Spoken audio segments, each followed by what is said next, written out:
Hi ಎಲ್ರಿಗೂ ನಮಸ್ಕಾರ. Welcome back to my YouTube channel Savinenapu. ಇವತ್ತು ನಾವು ಪರ್ಫೆಕ್ಟಾಗಿ ಗಿಣ್ಣುನ ಹೇಗೆ ಮಾಡೋದು, ಅದು ಕೇಕ್ ಥರ ಅಂತ ತೋರಿಸ್ತಾ ಇದ್ದೀನಿ.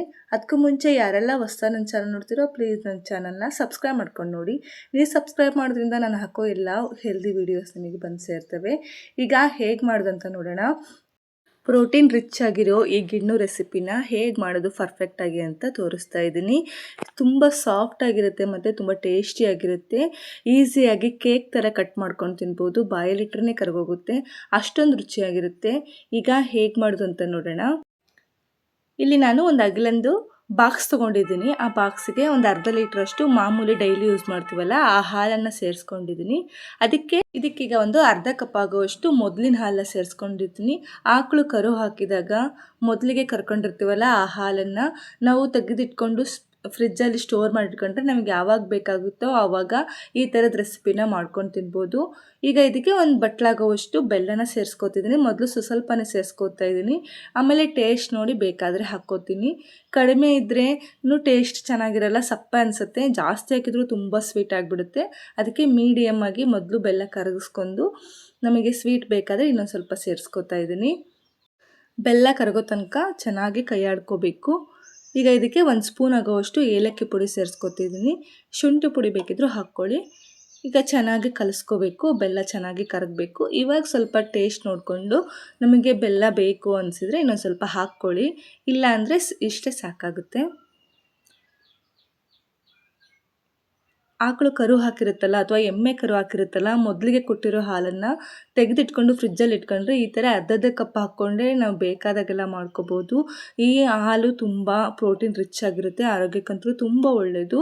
ಯಾರಾದರೂ ಮನೆಯಲ್ಲಿ ಎಮ್ಮೆ ಕರು ಅಥವಾ ಆಕಳು ಕರು ಹಾಕಿದಾಗ ಈ ಥರದ್ದು ಹಾಲು ಕೊಟ್ಟರೆ ಬೇಡ ಅನ್ಬೇಡಿ. ಈ ಥರ ಸ್ವೀಟ್ ಮಾಡ್ಕೊಂಡು ತಿನ್ನಿ, ಆರೋಗ್ಯಕ್ಕೆ ತುಂಬ ಒಳ್ಳೆಯದು. ಫ್ರಿಜ್ಜಲ್ಲಿ ಇಟ್ಕೊಂಡ್ರೆ ನಮಗೆ ಯಾವಾಗ ಬೇಕಾವಾಗ ಈ ಥರ ಸ್ವೀಟ್ ಮಾಡ್ಕೊಂಡು ತಿನ್ಬೋದು. ಇಲ್ಲಿ ನಾನು ಕುಕ್ಕರ್ ತೊಗೊಂಡಿದ್ದೀನಿ. ಈ ಸ್ವೀಟನ್ನು ನಾವು ಹಬೆಲೆ ಬೇಯಿಸೋದ್ರಿಂದ ಇದನ್ನು ಕುಕ್ಕರ್ ಇಟ್ಕೊಂಡು ಅದಕ್ಕೆ ಒಂದು ಅರ್ಧ ಲೀಟ್ರಷ್ಟು ನೀರು ಸೇರಿಸ್ಕೊಂಡಿದ್ದೀನಿ. ಮೇಲೊಂದು ಸ್ಟ್ಯಾಂಡ್ ಇಟ್ಕೊಂಡು ಈ ಬಾಕ್ಸನ್ನು ಮುಚ್ಚಿ ಅದರ ಮೇಲೆ ಸ್ಟ್ಯಾಂಡ್ ಮೇಲೆ ಇಟ್ಟು ಮುಚ್ಚಬೇಕಾದ್ರೆ ಬೆಲ್ಟ್ ತೆಗೆದು ಮತ್ತು ಮೇಲಿನ ವಿಸಿಲ್ ತೆಗೆದು ಮುಚ್ಚಬೇಕು. ಮುಚ್ಚಿ ಗ್ಯಾಸ್ ಮೇಲಿಟ್ಟು ಒಂದು 5ರಿಂದ 7 ನಿಮಿಷ ಬೇಯಿಸಿದರೆ ಸಾಕಾಗುತ್ತೆ. ನಮಗೆ ಕೇಕ್ ಥರ ಗಿಣ್ಣು ರೆಡಿಯಾಗಿ ಹೋಗ್ಬಿಡುತ್ತೆ. ಮೇಲಿಂದ ವಿಸಿಲ್ ತೆಗಿಬೇಕು ಮತ್ತು ಬೆಲ್ಟ್ ಅಂತೂ ತೆಗಿಲೇಬೇಕು. ಈ ಥರ ಗ್ಯಾಸನ್ನು ಮೀಡಿಯಮ್ ಫ್ಲೇಮಲ್ಲಿ ಒಂದು 7ರಿಂದ 8 ನಿಮಿಷ ಬೇಯಿಸ್ಕೊಂಡ್ರೆ ಸಾಕಾಗುತ್ತೆ. ಈಗ ಒಂದು 7 ನಿಮಿಷ ಆಗಿದೆ, ತೆಗೆದು ತೋರಿಸ್ತಿದ್ದೀನಿ. ಈಗ ಬಾಕ್ಸ್ ತೆಕ್ಕೋಬೇಕು. ಸ್ವಲ್ಪ ತಣ್ಣಗಾದ್ಮೇಲೆ ತೆಕ್ಕೊಳ್ಳಿ, ಸುಡ್ತಿರುತ್ತೆ. ನಿಮ್ಗೆ ಆಗಿದೆ ಇಲ್ಲ ಅಂತ ಗೊತ್ತಾಗೋಕ್ಕೆ ಬಾಕ್ಸನ್ನು ತೆಗೆದ್ಮೇಲೆ ಮಧ್ಯದಲ್ಲಿ ಒಂದು ಚಾಕುನ ಅದ್ದಿ ನೋಡಿ. ಅದಕ್ಕೆ ಹಾಲು ಅಂಟ್ಕೊಳ್ಳಿಲ್ಲ ಅಂದರೆ ನಂದು ಗಿಣ್ಣು ಪರ್ಫೆಕ್ಟ್ ಆಗಿದೆ ಅಂತ. ಹಾಲೇನಾದರೂ ಅಂಟ್ಕೋತಾ ಇದ್ದರೆ ಮತ್ತೊಂದು 2 ನಿಮಿಷ ಬೇಯಿಸ್ಕೊಳ್ಳಿ. ನೋಡಿ, ಈಗ ನಾನು ಕೈ ಮುಟ್ಟು ನೋಡ್ತಿದ್ದೀನಿ, ನೀಟಾಗಿ ಎಲ್ಲ ಪರ್ಫೆಕ್ಟಾಗಿ ಆಗಿದೆ.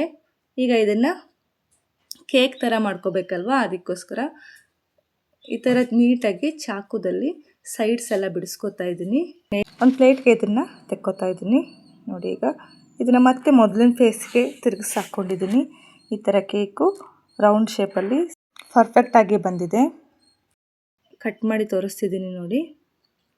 ಟೇಸ್ಟ್ ಮಾತ್ರ ಅಲ್ಟಿಮೇಟ್ ಆಗಿರುತ್ತೆ ಮತ್ತು ಆರೋಗ್ಯಕ್ಕೂ ತುಂಬ ಒಳ್ಳೆಯದು. ಈ ಥರದ್ದು ಮೊದಲಿನ ಹಾಲು ಸಿಕ್ಕರೆ ಈ ಥರ ಗಿಣ್ಣು ಮಾಡ್ಕೊಂಡು ನೋಡಿ, ತುಂಬ ರುಚಿಯಾಗಿರುತ್ತೆ. ಈ ಹಾಲನ್ನು ಬಳಸ್ಕೊಂಡು ತೆಳ್ಳಗಿರೋ ಗಿಣ್ಣನ್ನು ಮಾಡ್ಕೋಬೋದು. ಆದರೆ ಈ ಥರದ ಗಿಣ್ಣು ತುಂಬ ಟೇಸ್ಟಿಯಾಗಿರುತ್ತೆ, ಸಖತ್ತಾಗಿರುತ್ತೆ. ಒಂದ್ಸರಿ ಟ್ರೈ ಮಾಡಿ, ನೀವೇ ಹೇಳ್ತೀರಾ ಸೂಪರ್ ಆಗಿತ್ತು ಅಂತ.